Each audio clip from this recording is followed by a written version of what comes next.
কাঞ্চনজঙ্ঘা এক্সপ্রেসে দুর্ঘটনায় মহিলার এফআইআর। মালগাড়ির মৃত চালকের বিরুদ্ধে এফআইআর মহিলা যাত্রীর। এফআইআর এর বিষয়টি সম্পূর্ণভাবে অস্বীকার করছেন মহিলা। ঘটনায় পুলিশের ভূমিকা নিয়েও প্রশ্ন উঠছে। রাঙ্গাপানিতে রেল দুর্ঘটনায় এফআইআর ঘিরে তোলপাড়। এক মহিলা তিনি এফআইআর করেছিলেন, তবে সেই এফআইআর এর কথা তিনি এখন অস্বীকার করছেন। চালকের বিরুদ্ধে এফআইআর দায়ের করা হয়েছিল। এই নিয়ে আমরা কথা বলবো। আমাদের সঙ্গে রয়েছেন আমাদের প্রতিনিধি শাশ্বতী রায়। শাশ্বতী, এক মহিলা তিনি চালকের বিরুদ্ধে, মৃত চালকের বিরুদ্ধে এফআইআর দায়ের করেছেন, তারপর সেই এফআইআর এর কথা তিনি অস্বীকার করছেন। এই বিষয়ে কি জানা যাচ্ছে? চৈতালি মজুমদার বলে একজন যাত্রী, তিনি S6 কোচের যাত্রী ছিলেন। এই তিনি এফআইআর দায়ের করেছেন মৃত মালগাড়ির চালকের বিরুদ্ধে। সেক্ষেত্রে জিআরপিএফ এর তরফ থেকে এই এফআইআর দায়ের করা হয়েছে এবং সেক্ষেত্রে বলা হচ্ছে যে উনি দাবি করেছেন যে পেছন দিক থেকে মালগাড়িটি সজোরে এসে কাঞ্চনজঙ্ঘা এক্সপ্রেসকে ধাক্কা মারে। অর্থাৎ পুরো দায়ভার মালগাড়ির চালকের উপর চাপিয়ে দেওয়ার জন্য কি এই ধরনের এফআইআর, সেটা নিয়ে প্রশ্ন উঠছে। কারণ সেই চৈতালি মজুমদার, তার সঙ্গে যখন যোগাযোগ করা হয়, তিনি বলেন যে তিনি নিজে কোনো রকম ভাবে কোনো এফআইআর দায়ের করেননি। তিনি হসপিটালে চিকিৎসাধীন ছিলেন এবং সেই সময় এসে একাধিকবার আরপিএফ এর যারা আরপিএফ এর কর্মীরা তারা এসে তার থেকে তার নাম এবং ঠিকানা লিখে রেখে যান এবং তার সঙ্গে সঙ্গে তাকে দিয়ে একটি সাদা কাগজে সাইন করিয়ে নেওয়া হয়। এবং তিনি সেই বিষয়ে পরিষ্কারভাবে কিছু না জানলেও তিনি পরদিন দেখেন যে তার নাম দিয়ে একটি এফআইআর দায়ের করা হয়েছে এবং সেই এফআইআরটি দায়ের হয় মৃত যে মালগাড়ির চালক তার বিরুদ্ধে, অর্থাৎ লোকো ড্রাইভারের বিরুদ্ধে। অর্থাৎ সেক্ষেত্রে প্রশ্ন উঠছে যে যিনি এফআইআর দায়ের করেছেন, যার নাম দিয়ে এফআইআর দায়ের করা হয়েছে, তিনি নিজে জানেন না যে তার বয়ান নিয়ে, তার বয়ান ছাড়াই কিভাবে একটি এফআইআর দায়ের হয়ে গেল। এবং সব থেকে বড় বিষয়, তাহলে কি রেল কর্তৃপক্ষ তরফ থেকে কোনো কিছু চাপার চেষ্টা করা হচ্ছে? এটা হলো সব থেকে বড় প্রশ্ন। কোনো আদার্স কোনো গাফিলতি ছিল? যে পয়েন্টগুলো আমরা পেয়েছি, অর্থাৎ যে ম্যানুয়াল মেমো হাতে এসছে, যে বিষয়টা সামনে এসছে যে কাঞ্চনজঙ্ঘা এক্সপ্রেস বেশ কিছুক্ষণ ধরে দাঁড়িয়েছিল, পেছনের গাড়িতেই পেছনে মালগাড়িকেও একই ম্যানুয়াল মেমো দেওয়ার পরে সেটি দাঁড়ালো না। এই যে একাধিক প্রশ্ন চিহ্ন, তাহলে কি গাফিলতিটা অন্য কারো? সেই গাফিলতি ঢাকার জন্য একজন মৃত ব্যক্তির নামে একটি এফআইআর চালিয়ে দিয়ে একজন যাত্রী, যিনি কিছুই জানেন না এই বিষয়টি সম্বন্ধে, তিনি S6 কোচের যাত্রী ছিলেন শুধুমাত্র, তার ওপর দিয়ে একটা এফআইআর দিয়ে একজন মৃত ব্যক্তিকে অ্যাকিউজ করে তোলা হচ্ছে একটি দুর্ঘটনার পেছনে। সবটা নিয়ে কিন্তু একটা জল ঘোলা। আসলে যে কি কারণে এই দুর্ঘটনা সেটা সামনে আসছে না। সেখানে সিআরএস গতকাল থেকে তদন্ত প্রক্রিয়া চালাচ্ছে এবং 15 জনের একটি কমিটি সেখানে উপস্থিত রয়েছে। তারপরেও এই বিষয়টি পরিষ্কার হচ্ছে না যে কিভাবে এই দুর্ঘটনাটি ঘটলো। সেক্ষেত্রে এই এফআইআরটি ঘিরে সব থেকে বড় চাঞ্চল্য, কারণ রেল পুলিশের তরফ থেকে এই এফআইআর দায়ের হয়েছে এবং তার সঙ্গে সঙ্গে যে মহিলার বা যাত্রীর এই অভিযোগের ভিত্তিতে এই এফআইআর, তিনি নিজে বলছেন যে তিনি এই এফআইআর কোনোভাবেই করেননি, কারণ তিনি জানতেন না কিভাবে এই দুর্ঘটনাটা ঘটলো। পরে যখন তিনি হসপিটাল থেকে ছাড়া পেয়ে বাড়িতে আসেন, তখন তার কাছে সমস্ত বিষয়টা পরিষ্কার হয় যে পেছন দিক থেকে একটি মালগাড়ি সজোরে এসে ধাক্কা মারে কাঞ্চনজঙ্ঘা এক্সপ্রেসকে। অর্থাৎ সবটা নিয়ে একটা জলঘোলার পরিস্থিতি। সেক্ষেত্রে দায়ভার এগিয়ে দেওয়া বা আসলে কি ঘটেছিল সেটা সামনে আনতে না পারানোর জন্যই কিন্তু এই প্রক্রিয়াগুলো অবলম্বন করছে বলে স্থানীয় যারা বাসিন্দা এবং যারা যাত্রী রয়েছেন তারা মনে করছেন। অর্থাৎ বারবার করে যাত্রী সুরক্ষায় প্রশ্নচিহ্ন তুলছে ভারতীয় রেল। এবং সব থেকে বড় বিষয়, শাশ্বতী, এই যে মহিলা চৈতালি মজুমদার তিনি যে অভিযোগ করলেন, এই অভিযোগের ভিত্তিতে কি আরপিএফ এর তরফে বা রেল কর্তৃপক্ষের তরফে কিছু জানানো হয়েছে?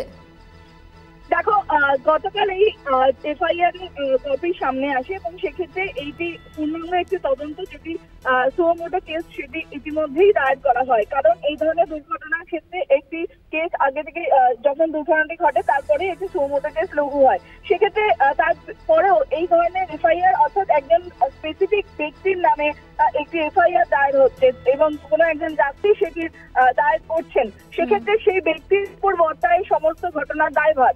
অর্থাৎ এই যে পূর্ণাঙ্গ তদন্ত যেটি সিআরএস করছে, তার বাইরেও কিন্তু একটি তদন্ত প্রক্রিয়া চলে, যেটি রেল পুলিশের তরফ থেকে করা হয়ে থাকে। সেই প্রক্রিয়ার মধ্যে এই এফআইআর কিন্তু যথেষ্ট গুরুত্বপূর্ণ ভূমিকা পালন করতে পারে, কারণ যেহেতু একজন যাত্রী যিনি সেদিন বোর্ড করেছিলেন কাঞ্চনজঙ্ঘা এক্সপ্রেসে, তিনি তার জীবনহানি হওয়ার মতন একটি অভিযোগ নিয়ে তিনি এফআইআর দায়ের করছেন, সেক্ষেত্রে সমস্ত দায়ভার কিন্তু সে মৃত লোকো ড্রাইভার, যিনি মালগাড়ির লোকো ড্রাইভার ছিলেন, তার উপর বর্তায়। অর্থাৎ সব বিষয়টি কিন্তু অন্য একজন মৃত মানুষের উপর দিয়ে পড়তে যায়। সেই দিক থেকে দেখা যাবে এই যে এফআইআর, সেটা কিন্তু যথেষ্ট গুরুত্বপূর্ণ ভূমিকা পালন করছে। সেই সমস্ত দিক থেকে যে তদন্ত প্রক্রিয়াটাকে অন্য মোড়ে নিয়ে যেতে পারে এই এফআইআর, তার জন্য কিন্তু এফআইআর নিয়ে এত বেশি চাঞ্চল্য। কারণ যিনি এফআইআর দায়ের করেছেন তিনি নিজে বলছেন যে তিনি এই এফআইআর নিজে দায়ের করেননি, বা কি ঘটেছিল যে বয়ান সেখানে লেখা রয়েছে তা তিনি নিজে দেননি। তিনি শুধুমাত্র তার নাম, ঠিকানা এবং পরিচয়টা জানান। অন্যান্য যাত্রীদের থেকেও যেভাবে তাদের নাম, ঠিকানা এবং পরিচয় হাসপাতাল থেকে গ্রহণ করা হয়েছে যে আহতদের তালিকা তৈরি করার জন্য, সেরকম ভাবেই তিনি জানান। শুধুমাত্র তাকে দিয়ে একটি সাদা কাগজে সাইন করিয়ে নেওয়া হয়েছিল। অর্থাৎ কিভাবে একজন মানুষ যিনি অসুস্থ তাকে না জানিয়ে তার এই নাম, ঠিকানা এবং সই ভিত্তি করে একটি পূর্ণাঙ্গ এফআইআর দায়ের হয়ে গেল, সেটি নিয়েই সব থেকে বড় প্রশ্ন যাচ্ছে। ধন্যবাদ তোমার শাশ্বতী। আমাদের সঙ্গে ছিলেন আমাদের প্রতিনিধি শাশ্বতী রায়। কাঞ্চনজঙ্ঘা এক্সপ্রেসের দুর্ঘটনায় এক মহিলার এফআইআর দায়ের, মালগাড়ির মৃত চালকের বিরুদ্ধে এফআইআর দায়ের করলেন চৈতালি মজুমদার। অন্যদিকে তিনি স্বীকার করছেন না যে তিনি এই অভিযোগ করেছেন, তিনি অস্বীকার করেছেন এই এফআইআর এর বিষয়টি। তিনি বলছেন সাদা কাগজে তাকে সই করে নেওয়া হয়েছিল। তিনি সেই সময় হাসপাতালে ছিলেন বলেও তিনি দাবি করেছেন। রাঙ্গাপানিতে রেল দুর্ঘটনায় এফআইআর ঘিরে তোলপাড়।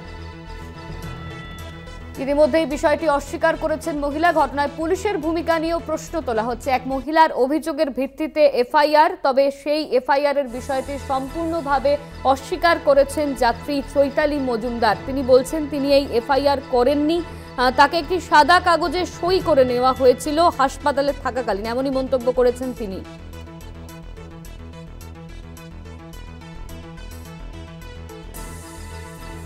এই মহিলা তিনি ঠিক কি অভিযোগ করছেন শোনাবো আপনাদের।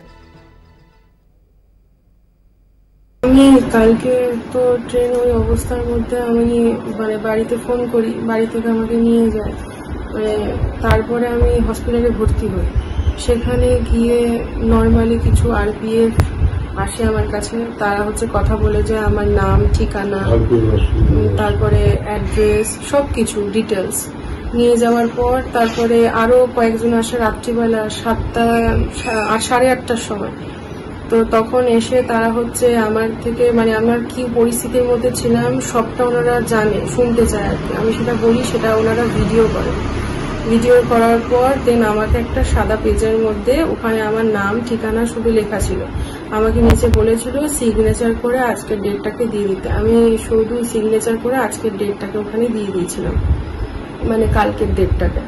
দেওয়ার পর ওনারা চলে যায়। তারপরে রাত্রিবেলা ওই 10:30 নাগাদ আরো দুটো পুলিশ আসে, তারা আমার নাম, ঠিকানা এসব কিছু নিয়ে চলে যায়। তারপরে সেরকম ভাবে কেউ কোনো কিছু আসেনি। তো প্রথম বললো যে এরকম এরকম আপনার নামে এরকম, আপনি নাকি এরকম অভিযোগ করেছেন। প্রথমত ট্রেনের ভেতরে কে এসছে, কোন গাড়ি মেরেছে, সেটা আমার দেখার পক্ষে সম্ভব নয়। কারণ ওখানে ট্রেনের ভিতরে আমরা যে প্যাথেটিক একটা সিচুয়েশনের মধ্যে ছিলাম, সেটা একমাত্র যেই যাত্রীরা আমরা যাচ্ছি শুধু আমরা তারাই বুঝতে পারি, তারাই ফিল করতে পারবো। তো তারপর আমি ট্রেন থেকে অনেক রকম ভাবে, আমাকে 4 জন দাদা ছিল, তারা আমাকে নিয়ে নিচে নামার পর আমি দেখছি যে পেছন থেকে কোনো গাড়ি হয়তো মেরে দিয়েছে। তখন আমি শিওরলি কিছুই জানতাম না। আমাকে তারপরে বাড়িতে ফোন করা, তারা তো নিয়ে আসে। নিয়ে আসার পর আমি সন্ধ্যার পর জানতে পারি যে এরকম একটা মালগাড়ি নাকি পেছন থেকে এসে মেরেছে। আর বাকি থাকলো আমি নাকি কারণে এফআইআর করেছি। আমি চিনি না তাদেরকে, আমি কেনই বা এফআইআর করতে যাবো।